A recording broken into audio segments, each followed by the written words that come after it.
welcomes you at Dhare Science Academy, Vidyanagar, Karad. Interactive audio-visual lecture series of physics, chemistry, maths and biology subject for 11th and 12th science students. If you like our lecture series, then please like and subscribe our YouTube channel. Thank you. Welcome in Dhare Science Academy. Today we study about the packing efficiency. Packing efficiency and its magnitude gives measure of how constituent particles are packed together in crystal lattice. म्हणजे crystal lattice मध्ये कन्स्टिट्युएंट particles कसे closely packed झालेत याविषयीची माहिती आपल्याला packing इफिशियन्सीच्या magnitude वरून मिळते. That packing efficiency is in fraction or in percentage. So it is fraction or percentage of space occupied by particles in crystal lattice.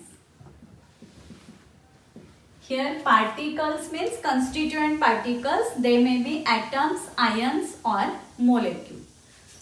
It is fraction or percentage of space occupied by particles in crystal lattice. म्हणजे crystal lattice मध्ये पार्टिकल्सनी occupy केलेली space ती fraction मध्ये calculate केलेली असेल किंवा percentage मध्ये. Percentage म्हणजे 25%, 50% यानुसार आणि फ्रॅक्शन म्हणजे 1/2 किंवा तेच पॉइंट मध्ये लिहिलं तर 0.5 या व्हॅल्यूज म्हणजे फ्रॅक्शन. या दोन्ही मध्ये आपण पॅकिंग इफिशियन्सी कॅल्क्युलेट करतो. And the formula used to determine packing efficiency is packing efficiency is equal to volume occupied by particles in unit cell. Unit cell मध्ये कन्स्टिट्युएंट पार्टिकल्सने ऑक्युपाय केलेला व्हॉल्यूम आणि त्याला डिवाइड करायचं आहे युनिट सेलच्या total व्हॉल्यूमने. So divided by total volume of unit cell. या फॉर्म्युलावरून आपण पॅकिंग इफिशियन्सी फ्रॅक्शन मध्ये कॅल्क्युलेट करू शकतो. Volume occupied by particles in unit cell divided by total volume of unit cell. आणि जर आपल्याला पॅकिंग इफिशियन्सी पर्सेंटेज मध्ये कॅल्क्युलेट करायची असेल तर या इक्वेशनला फक्त 100 ने मल्टिप्लाय करायचं. When it is multiplied by 100 then it gives packing efficiency in the percentage. या चॅप्टर मध्ये आपल्याला 3 टाइप्स युनिट सेलच्या पॅकिंग इफिशियन्सी कॅल्क्युलेट करायच्या. त्यापैकी first simple cubic unit cell, second body centred cubic unit cell and third is the face centred cubic unit cell. तर त्यापैकी first type साठी packing efficiency आधी कॅल्क्युलेट करू. So packing efficiency of metal crystal in simple cubic unit cell which is denoted by SC. हे types आपण आधी study केलेले आहेत. सिंपल क्यूबिक युनिट सेल मध्ये याप्रमाणे कॉर्नरला पार्टिकल्स असतात. युनिट सेलचे 8 कॉर्नर्स आहेत आणि 8 कॉर्नरला हे पार्टिकल्स आहेत. कोणताही क्यूबिक युनिट सेल असेल तर त्याच्या ऑल एज लेंथ इक्वल असतात along 3 direction X Y Z. 1, 2, 3 या ऑल एज लेंथ इक्वल असतात. Suppose that edge length is a, then this is also a and this is also a. All edge lengths are equal. आता या structure मध्ये आपल्याला हे particles हे डिस्टन्सने arrange झालेले दिसतात. पण आपण याचे 3 डायमेन्शनल स्ट्रक्चर क्लोज पॅकिंग मध्ये स्टडी केले तर त्याचं हे 3 डायमेन्शनल स्ट्रक्चर आहे. यामध्ये पार्टिकल्स कॉम्पॅक्टली अरेंज झालेले दिसतील. याचा जर सरफेस व्ह्यू बघितला तर सरफेस व्ह्यू याप्रमाणे असेल. That corner particle touch each other along the edge. यामध्ये एज लेंथ ए घेऊया. ऑल एज लेंथ इक्वल असतील. तर ही एज लेंथ आहे, ती एज लेंथ आपण ए ने इंडिकेट केली. यामध्ये हाफ स्फिअर येतोय आणि स्फिअरची रेडियस आपण आर ने इंडिकेट केली. म्हणजे हा वन स्फिअर आहे, याची रेडियस आर. असाच इथे अनदर स्फिअर येतोय, याची रेडियस सुद्धा आर असणार आहे. तर ए एज लेंथ घेतली, r radius. So in simple cubic unit cell, particles touch each other along the edge. Edge length is denoted by A and radius of sphere is denoted by R. Next 4 steps आहेत ज्यावरून आपण packing efficiency determine करणार आहोत. त्यापैकी first step 1 is radius of sphere. आता यामध्ये आपण ही age length ए घेतली, स्फिअरची रेडियस आर घेतली. तर यावरून इक्वेशन काय लिहू शकतो? A is equal to 2r. A is equal to हे पूर्ण डिस्टन्स म्हणजे काय आहे, R plus R. And r plus r is equal to 2r. So that a is equal to 2r. By rearranging that equation, we get r is equal to a by 2. And it is radius of sphere. So radius of sphere r is equal to a by 2. So in first step, we get the radius of sphere. Now step 2. In step 2, we determine the volume of sphere. Volume of sphere. कोणताही sphere असेल तर त्याचा volume हा 4/3 पाय R cube असतो. हे equation आतापर्यंत तुम्ही मॅथमॅटिक्स मध्ये बऱ्याच वेळेला यूज केलेलं असेल. Volume of sphere. Here any constituent particle is treated as sphere, so that we said that volume of sphere, and volume of any sphere is 4/3 pi r cube. Now here we substitute the value of r from equation 1 and calculate the volume of sphere. 4/3 pi, value of r is a by 2. So a by 2 cube. Therefore 4/3 pi a cube and cube of 2, that means 2 into 2 into 2 is equal to 8. आता इथे 8 ला 4 ने divide करू शकता. 4 multiplied by 2 is equal to 8. So equation becomes pi into a cube divided by 3 into 2 म्हणजेच 6 लिहू शकता. It is equation 2 and that equation 2 gives us volume of sphere. So here we get two equations. Equation 1, r is equal to a by 2. Equation 2 is the volume of sphere, which is pi a cube divided by 6. Now we calculate the step 3. In step 3, we determine the total volume of particles in simple cubic unit cell. So step 3 is total volume of particles.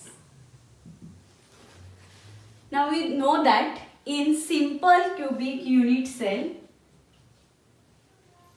which is denoted by SC, in simple cubic unit cell there are 8 particles at the 8 corner. That means there are 8 corner particles. And we know that corner particle contributes its 1/8 part per unit cell. म्हणजे कॉर्नरचा 1 particle असेल तो 1 unit cell मध्ये फक्त किती part contribute करतो त्याचा 1/8. So number of particle जे आपण आधी कॅल्क्युलेट केलेले आहेतच, मी फक्त इथे ते रिपीट करते. Therefore number of particles, it may be atoms, ions or molecule, any constituent particle. So there are 8 corners, 8 particle and it contributes 1/8 part. So 8 into 1/8 and therefore number of particles in simple cubic unit cell are 1. So simple cubic unit cell consists only one particle, that means one sphere. And we know that volume of one sphere is pi a cube divided by 6. Therefore, volume of sphere, there is only one sphere, so that 1 into pi a cube divided by 6. Therefore, volume of particle, there is only one particle and volume of one particle is pi a cube divided by 6. It is equation 3 which is similar to the equation 2. Here we get the total volume of the sphere. Now in next step, in step 4, we can determine the packing efficiency. As earlier we study about the formula of packing efficiency. So next step, step 4 is to determine the packing efficiency.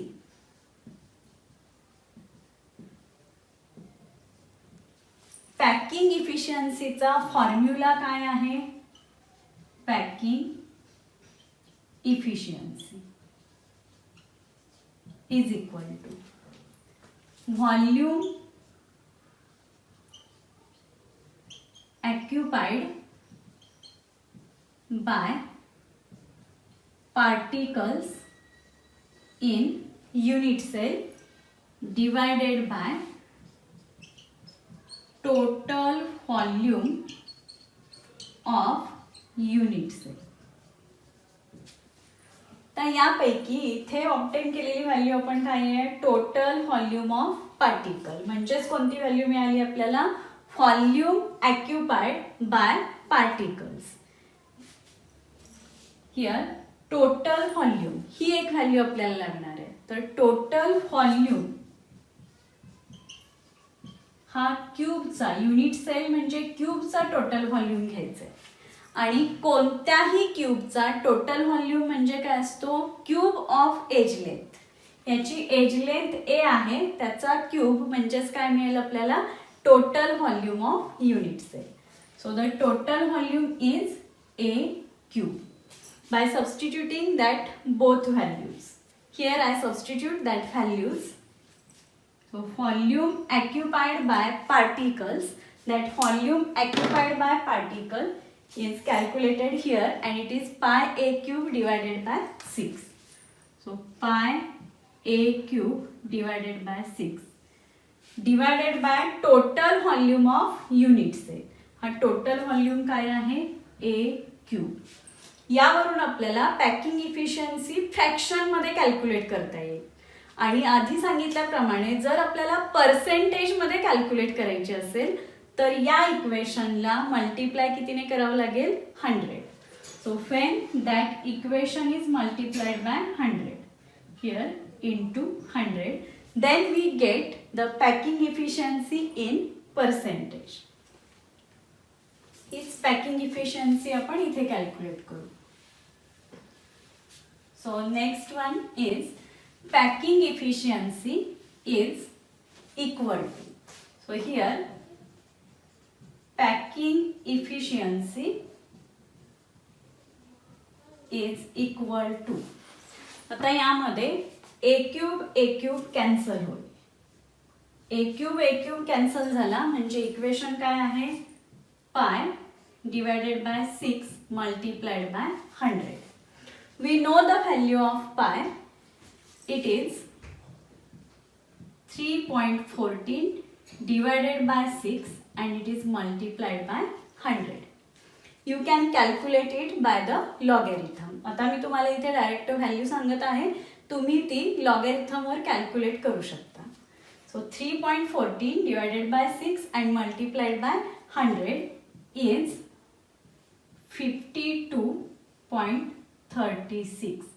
It is packing efficiency in percentage, so that 52.36% is the packing efficiency of simple cubic unit cell.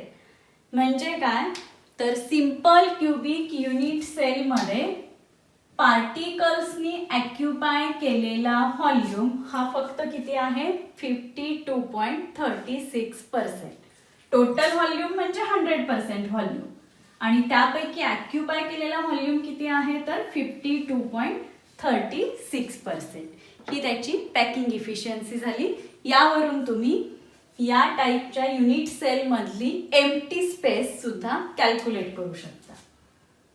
It is packing efficiency, therefore empty space in simple cubic unit cell. Total space म्हणजे 100%. So 100 minus occupy केलेली space किती आहे, 52.36. या values आपण percentage मध्ये घेतल्या. तर 100 मधून 52.36 मायनस केले की आपल्याला मिळेल empty space. And that empty space is 47.64%. So in simple cubic unit cell, packing efficiency is 52.36%, while empty space is 47.64%.